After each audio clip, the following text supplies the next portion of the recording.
ये जापानी स्टोरी तुम्हारा दिल दिला देगी। टोक्यो की रातें बड़ी अजीब होती हैं। भीड़-भाड़ वाला शहर होते हुए भी आधी रात के बाद वहाँ एक सन्नाटा उतर आता है। बस कहीं-कहीं से ट्रेनों की हल्की आवाज़ या किसी बूढ़े साइन बोर्ड की टिमटिमाहट, जैसे कोई आँख झपका रहा हो। उसी सन्नाटे में खड़ी थी एक पुरानी इमारत, शिमिज़ू अपार्टमेंट्स। लोग कहते थे वहाँ कोई रहता है जो दूसरों की आवाज़ें नकल करता है।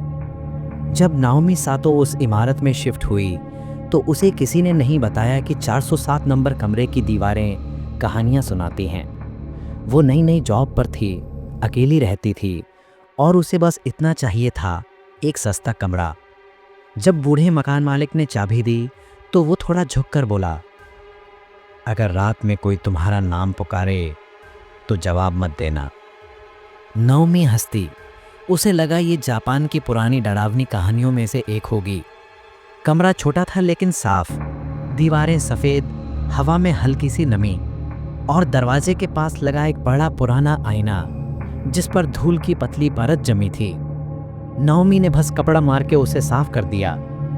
उसे क्या पता था, वो आईना ही उस कमरे की सबसे बड़ी गलती था।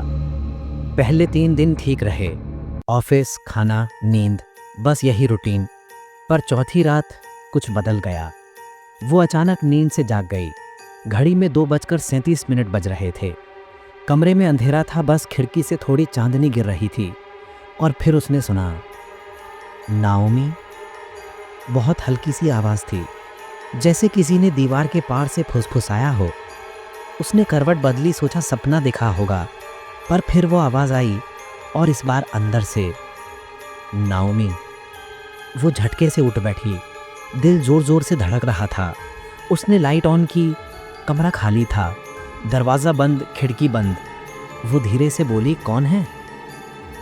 कोई जवाब नहीं, सिर्फ सन्नाटा और वो भारी सी हवा जो अब ठंडी लगने लगी थी। सुबह उसने मकान मालिक से बात की। बूढ़े का चेहरा देखते ही उतर गया। वो बोला, 407 में रहना नहीं चाहिए था, और बिना कुछ कहे वापस चला गया। नाओमी को समझ नहीं आया डरना चाहिए या हंसना। उस रात उसने बस आईने पर कपड़ा डाल दिया। 7वीं रात 3:11 पर वो आवाज़ फिर आई, अब और साफ और पास से। इस बार किसी औरत की आवाज़ थी, धीमी, कांपती हुई, जैसे कोई रो रहा हो। नाओमी, उसने हिम्मत करके पूछा, कौन है वहाँ? सन्नाटा। फिर टप टप टप। किसी ने 3 बार दस्तक दी, सीधे उस आईने से। उसने धीरे धीरे कपड़ा हटाया। आईना चमक रहा था, लेकिन उसका प्रतिबिंब अलग था। वो मुस्कुरा रहा था, जबकि नाओमी खुद नहीं मुस्कुरा रही थी। उसका गला सूख गया। वो पीछे हटने लगी, पर आईने वाली वो और पास आ रही थी, कांच के अंदर से। फिर उसी हाथ से 3 बार दस्तक दी, टप टप टप। नाओमी भागी।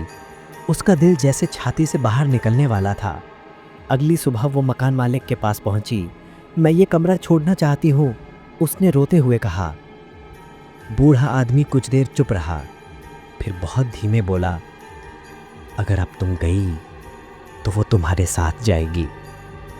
नाओमी ठिठक गई।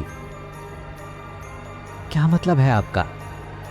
वो बोला, कई साल पहले इसी कमरे में आया नाम की लड़की रहती थी। रात रात भर उसे कोई नाम लेकर बुलाता था। एक रात उसने जवाब दे दिया। अगली सुबह वो गायब थी। बस टूटा हुआ आईना मिला और आईने के टुकड़ों में आया की मुस्कान, ठंडी और जिंदा। अगर आपको ये कहानी अच्छी लगी हो तो वीडियो को लाइक करें, चैनल को सब्सक्राइब करें और इसे अपने दोस्तों के साथ शेयर करना ना भूलें। धन्यवाद।